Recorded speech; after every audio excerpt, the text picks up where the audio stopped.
Ako si Gabriela Silang, isang makabayang leader at bayani ng Pilipinas. Ipinanganak ako noong 1731 sa Barrio Canyogan, bayan ng Santa Ilocos Sur.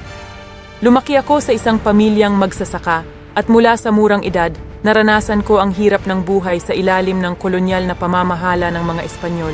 Sa kabila ng mga pagsubok, nag-aral ako at nagkaroon ng malalim na pag-unawa sa mga isyu ng aking bayan.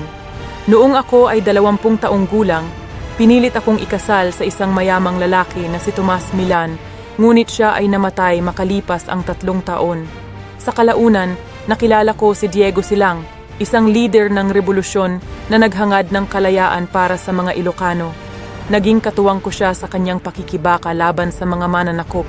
Nang mapatay si Diego noong 1763, hindi ako nagpatinag. Sa halip, ako ang nagpatuloy sa kanyang laban at nanguna sa revolusyon. Pinatag ko ang aking base sa kabundukan ng Abra at nag-organisa ng mga sundalo upang ipaglaban ang aming karapatan.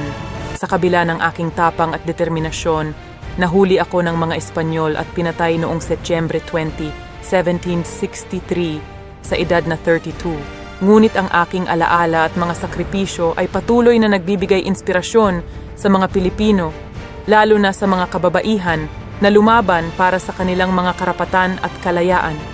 Hanggang sa kasalukuyan, ako ay kinikilala bilang simbolo ng lakas at katapangan.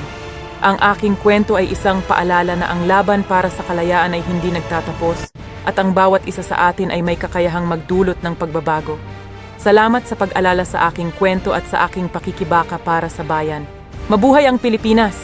Thank you for watching. Stay curious, stay informed.